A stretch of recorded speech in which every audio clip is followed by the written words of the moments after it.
Words at War, presenting Gwen Dew's Prisoner of the Japs.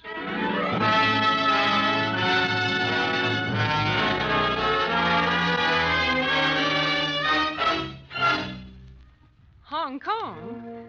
What is Hong Kong, anyway? Hong Kong? Why, it's a tiny island off the coast of China. Oh, Chinese? Well, no, it's a British colony. It's one of the most powerful outposts of the empire. Sorry to interrupt. Perhaps you have not heard of Japan's Greater East Asia co-prosperity sphere. Oh, we don't need to worry about that. Hong Kong's an impenetrable fortress. Has been for 100 years. But this is 1941. Hong Kong airport has been destroyed. All planes smashed. All naval installations are under artillery bombardment. Japan is at war with Hong Kong.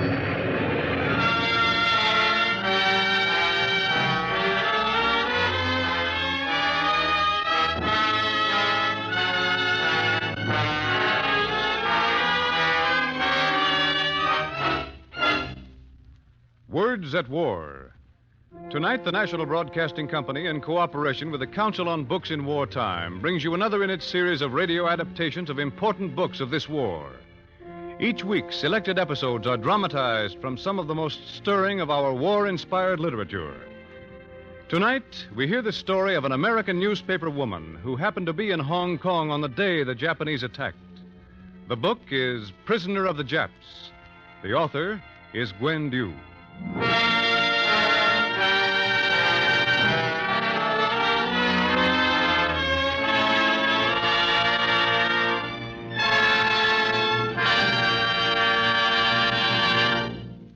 Monday, December 8th, 1941, was to have been my last day in Hong Kong. I'd planned to take a plane that evening from the airport the Japanese smashed. I didn't want to leave Hong Kong. Something was going to happen there, and that's why I'd come in the first place, as correspondent for the Detroit News and Newsweek magazine. But that Monday, I was going to leave. No one left. Only those who died. The defenders of Hong Kong were pushed steadily back. The city was squeezed like a nut in the jaws of a nutcracker until the shell of it and the meat of it were mashed. It took the Japs 17 days to capture the Gibraltar of the East. I lived in a hotel, the Repulse Bay Hotel. I was there along with 200 other British and Americans, and a small garrison of soldiers. You take time for a cup of tea, soldier? I can't see you, so I don't know who you are. Just a second, miss. After I get this one. Maybe I got that one. Name's Arden, miss. I know you. I recognize your voice. I hope you got him. What difference would one more make? I ask you, what difference? You kill them, and they keep on coming. Please have some tea, Arden. Just a sip. Here, give me your hand. It's so dark in here, you might spill it. Careful. You got the cup? Got it. Thanks, miss. That tastes good. You women have been swell. Cleaning and scrubbing up the messes, feeding us. You sound so tired. I feel as if I was 90 years old. How old are you? 23. I used to wonder how I'd feel if I killed a man. I've been in the volunteer corps here a couple of years. But I've always been frightened that I'd be scared to kill someone. Now? Now, if I could personally kill every Japanese on this island, I'd be happy.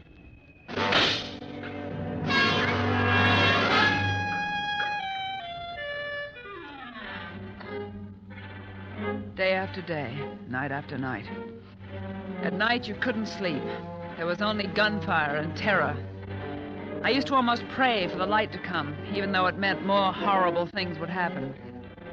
In the morning, at least, you could lift the blackout curtains and look across the bay to the mainland, now held by the Japanese. On the 5th morning of the siege, in the early morning light, I saw... I could hardly believe it. A boat detach itself from the others and start for our side of the shore, toward Hong Kong. Machine guns began to bark. I thought some crazy fool was trying to escape from the Japs. I looked through the telephoto lens on my camera. In the bow of the boat, I could see a sign on a large white banner. It said, Peace Mission.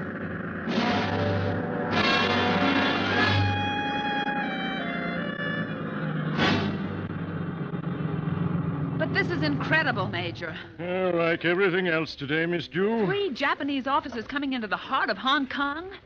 Look at them. Strutting up the steps Suppose as I if could they're... get a picture? I am Colonel Tada of Military Information. I am Major Boxer of His Majesty's... Young lady, Yes? that camera, you are a photographer. I'm a reporter for an American newspaper. You want to take photographs? I'd like to. Oh, certainly. Come over here, please. I will stand here. Captain Osu on my right. Sano on my left. Shall we all smile? Young lady, take your photograph. There. Remember, please, I am Colonel Isumo Tada of Japanese military intelligence. Someday you will write about me when the war is over. Yes, Colonel Tada. Oh, so. Now, Major Boxer, we have come with an offer of peace from the Japanese government. I shall send word at once to the Governor General. Perhaps you should add that not only is Hong Kong doomed, but also that Pearl Harbor has been destroyed. The American Navy has been sunk. Yes? I shall send word to the Governor General immediately.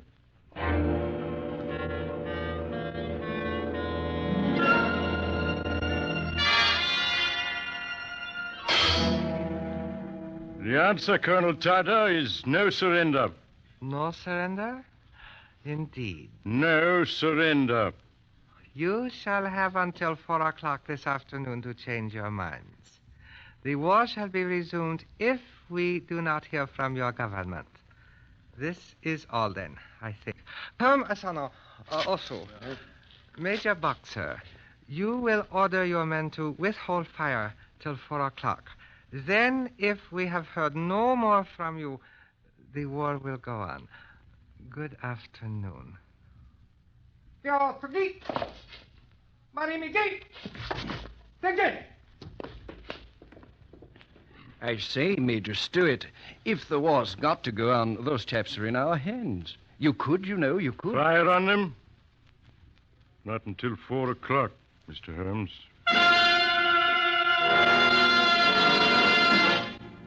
That afternoon, war began again and continued through the 5th night, through the 6th day, the 7th, the 8th, the 9th.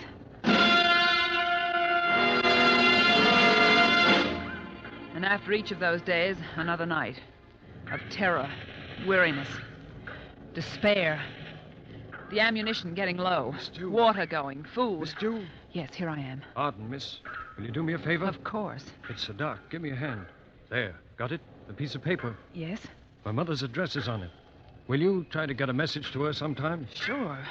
Arden, it looks bad, but you mustn't Listen, think... Miss Dew, we're getting out. The soldiers, I mean, tonight. We're going to try to crawl to Fort Stanley. There'll only be civilians in the hotel in the morning. Only civilians? Yes. Then maybe the Japs won't kill everyone. That meant we were surrendering. The British flag was coming down. The white flag of surrender was going up. We must bow to the blood-stained banner of the rising sun. The corridors of the hotel were filled with people trying to sleep. I didn't think I could. But I went to the crowded room I shared with a number of other people. Somehow I must have dozed off. Get down in the lobby at once. The Japs are here. The Japs are here. It was morning, again. And the unbelievable thing was true. The Japs were in possession of the hotel. I'll never forget those guards. For the rest of my life, whenever I see teeth too big for a face, or a bayonet too long for a gun, I'll think of those Japanese guards. One of our Jap guards had discovered the piano in the dining room and was banging away at it, while we, men, women, and children, were marched off to captivity, prisoners of the Japs. Overhead as we walked, Japanese planes were playfully dropping bombs. And underfoot... Out, Miss Dew. Careful where you're walking. Oh. It's one of our men. Yes, miss. Arden. Can't be sure, Miss Dew. He didn't get through to Fort Stanley. Why don't they bury these men? Japs don't bury their enemies, miss. Didn't you know? They consider it a particularly delicate form of insult to let them lie there, day after day in the sun under the flies. When we reached the city, the guards finally let us sit down in the gutter and rest. After carrying 45 pounds of camera equipment all day, I was pretty glad of a rest. Towards evening, we ended up in a deserted paint factory. No furniture, no plumbing. Just 3 empty floors. And 1 candle to each floor. We were packed in like pigs in a stockyard, so close we could hardly sit down. 200 frightened, homeless people. And like people everywhere, we took out our feelings in different ways. Some in weeping. I will lift up mine eyes unto the hills, from whence Some in cometh prayer. my help. My help cometh from the Lord, I would which be made much heaven and obliged earth. if you'd take your elbow out And of a my few back. took it out in quarreling. Your Highness. Where shall I put it, Your Nerds, Highness? I Well, guess. you have to hold that box in your arms. If you'd put it down. In this crowd? Everything I got is in this box. And who's going to steal your trash? We've got Trash! more. Oh, find me hands free. I'll show you who was Oh, trash. do you two have to quarrel? Aren't things bad enough already? Yes, for goodness sake, you shut up. Think of the children. After all, this is Christmas Eve. Now, look here, people. I know we all feel awful, but we've got to keep our chins up. Let's try to think about something else. It's Christmas. Can't somebody sing a carol, perhaps? Oh, Christmas carols. Oh, I mean it. Now, let's try. Come along, somebody. Who knows the old little town of Bethlehem? Oh, little... They were trying. Hard. As for me, well, I'm a newspaper woman, and come I on, was busy somebody. keeping I can't my eyes do it open. alone. That was my job. Most of the people in the room I knew, but the Japs had thrown in a few strangers with us. One of these was a nurse sitting right beside me. Here's a song everybody knows. You're a Red Cross nurse, aren't you? Yes, Did you see much of the fighting? yes. Where were you? At St. Stephen's Hospital. Oh. It was the day before yesterday, early in the morning. Hundreds of wounded British and Canadian soldiers, some of them even lying on the floor. And then the Japs came. They killed Dr. Whitney. Dr. Black, too. We were there all day, all night. You are a reporter, aren't you? Yes, I am. Then tell them what happened to me, to the rest of the nurses. Tell them in America, so they'll know what our enemies are like.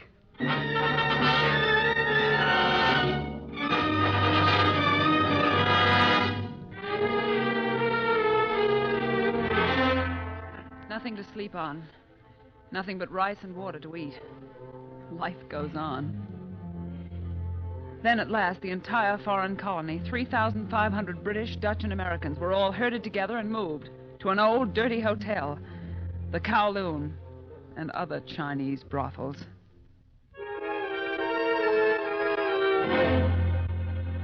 You are now prisoners of Japan. Any infringement of orders will be punished by death according to military law.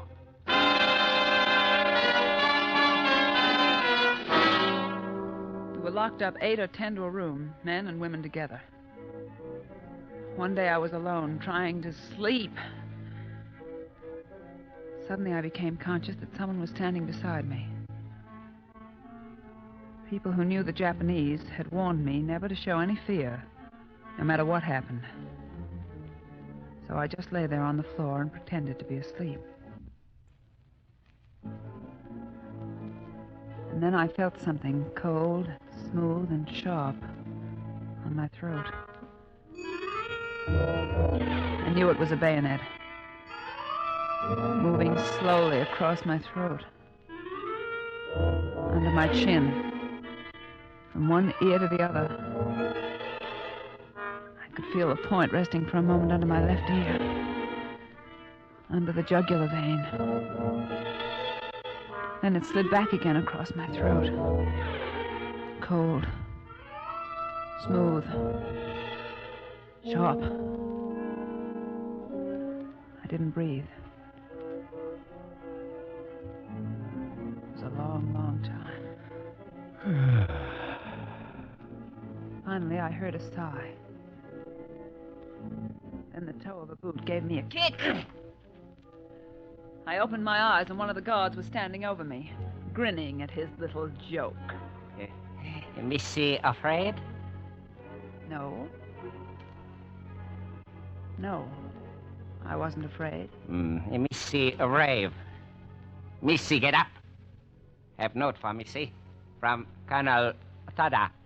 To the American young lady cameraman, I would like you to come to tea. I am very busy, but will arrange in a few days for you to come to the Peninsula Hotel. Colonel Tada. An invitation to tea with the jailer.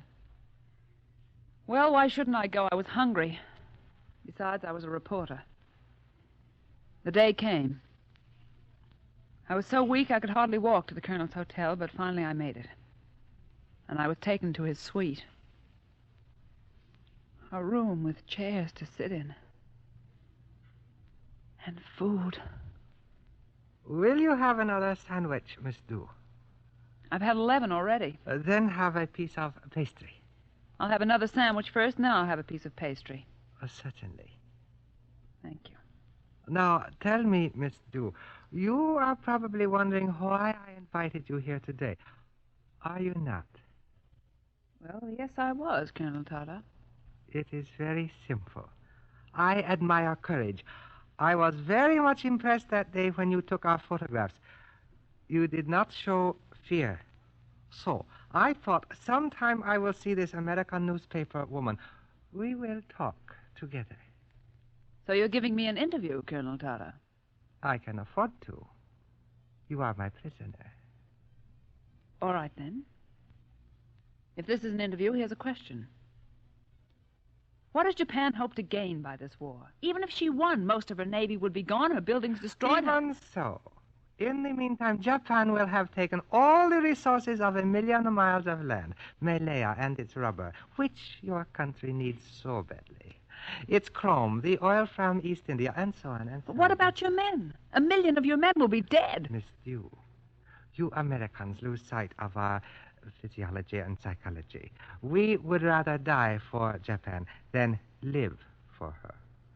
From the battlefield, white boxes of ashes are sent home for the family shrines.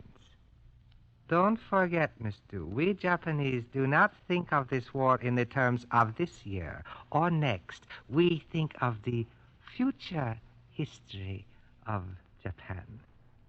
You know how one white race after another, the Greeks, the Romans, the French, have risen and then declined. The past belonged to these white races. What? The future belongs to us. Soon the whole world will be speaking Japanese. You talk as if the war were already won, Colonel Tada. Oh, Japan is already the second largest empire in the world. And the American fleet was practically destroyed at Pearl Harbor. Pearl Harbor?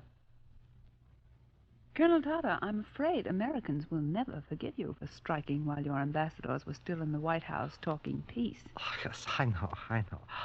But there is the way it had to be done. You can win a war in only one way. Destroy the enemy before he destroys you. Miss Dew, we leave Europe to Germany. For the rest of the world, we are the new masters. And now, Miss Dew, you must leave me. Oh, as a token of my kindness, I ask you to accept this jar of jam. P.S. I took the jam.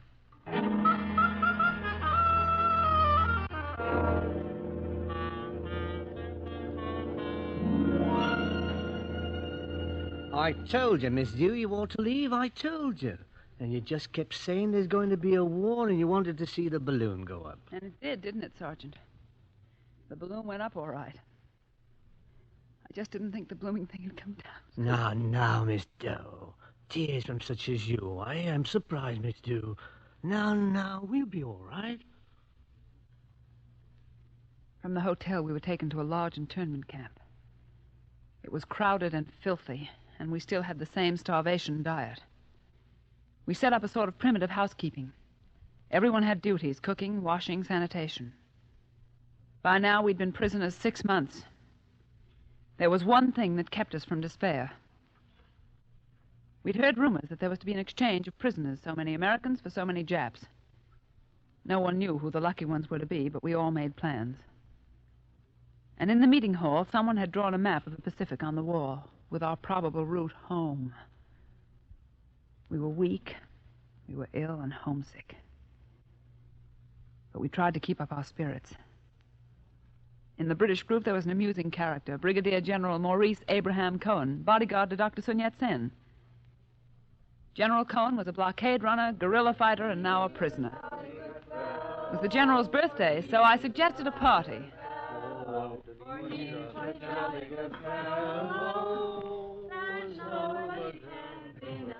A speech.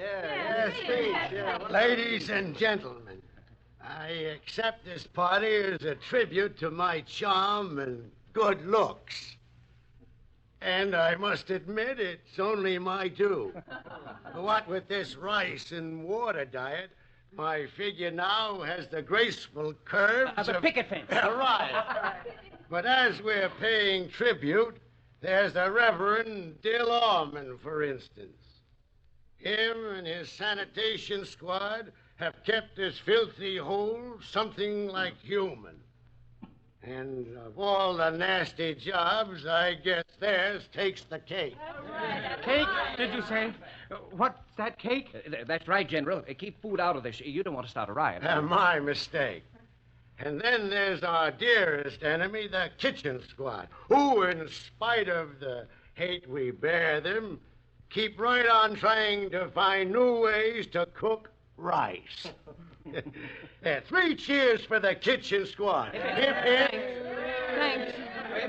And last but not least is our indispensable friend, Mr. Arlington. It's safe to say that if Mr. Arlington didn't spend his days picking the livestock out of the rice, we'd all be dead of starvation by this time. So, ladies and gentlemen, I give you Mr. Arlington. Wait a minute. I've been waiting to bring out my surprise. I've had it hidden away for some special occasion. Look. A jar of something. A jar of jam. Blackberry jam. You mean it's a whole new jar of jam? Unopened? Unopened. We're going to open it now. See? Didn't I tell you it was a real party? Blackberry jam. Oh, Gwen. I know it's silly of me, but I think I'm going to cry. In the door. Good evening. I say good evening. Oh, a party. A jam. Blackberry jam. Very nice. But not good for weak stomach. So... Don't touch that jam. You are my prisoners. I take care of you. Jam bad for you. So, excuse, please. I take to window. I throw out window. Oh. Now, you not be sick. Oh. Now, I have news. Our government make exchange prisoners. What's the prison? American and Japanese. Who? Diplomats and writers. Oh. Later, you hear more. That is all. Now, I go. What is drawing on wall? That? That's just a map of the Pacific. We heard there was a chance of our going home. We were just figuring on the route. Where is Japan on your map? Well, you see, we didn't think we'd stop at Japan, so we didn't bother putting it on. Did not bother. Give me pencil. Here, I show you Japan, China, India, Australia, Hawaii, West Coast America, Alaska, Eastern Russia. All that is Japan. Remember that when you go home. Mark it on your maps. And if you are asked, if you were ever slapped on face, then say yes, and yes, and yes.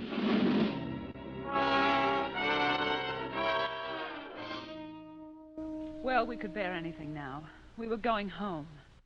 And at last the exchange was made and the rescue ship set out. The Osamu Maru from Yokohama to meet the Grips home from New York. After 7 months of starvation and torture, we were actually sailing the route we had traced so often on our map. Hong Kong, Saigon, past Singapore, through the Indian Ocean, down the East African coast, and into Lorenzo Marquez.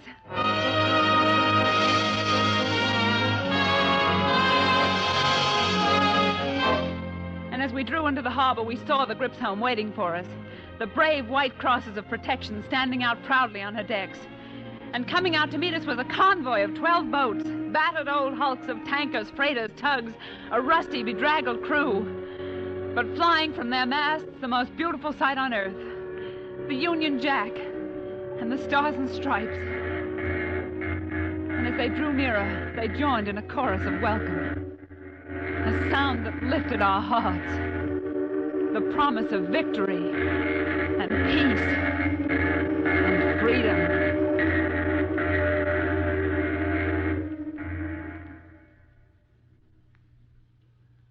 We present in person the author of Prisoner of the Japs, Gwen Dew.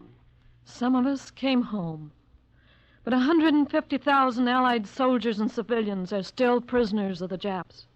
Tonight we have tried to tell you what that means. We have forced ourselves to speak of those days so that you may understand Japan. She has taken 1 million square miles of territory, and we have won back 200 square miles. Perhaps if you can remember what we have said tonight, it will help us to crush Japan's new empire before the friends we had to leave have died, prisoners of the Japs.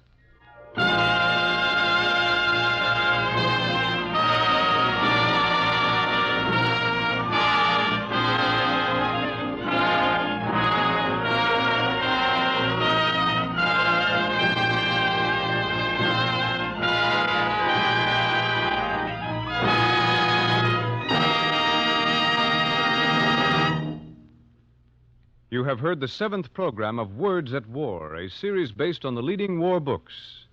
This evening we presented Prisoners of the Japs by Gwen Dew. The adaptation was by Nora Sterling of the NBC script staff.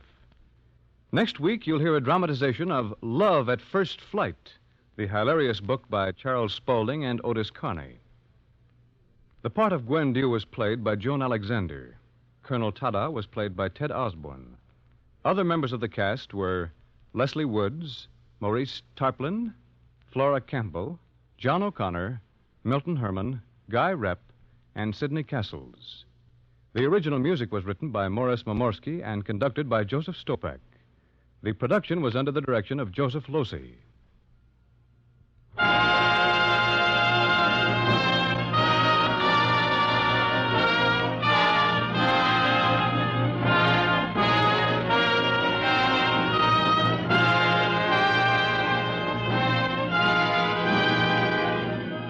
This program has been presented in cooperation with the Council on Books in Wartime by the National Broadcasting Company and the independent radio stations associated with the NBC network.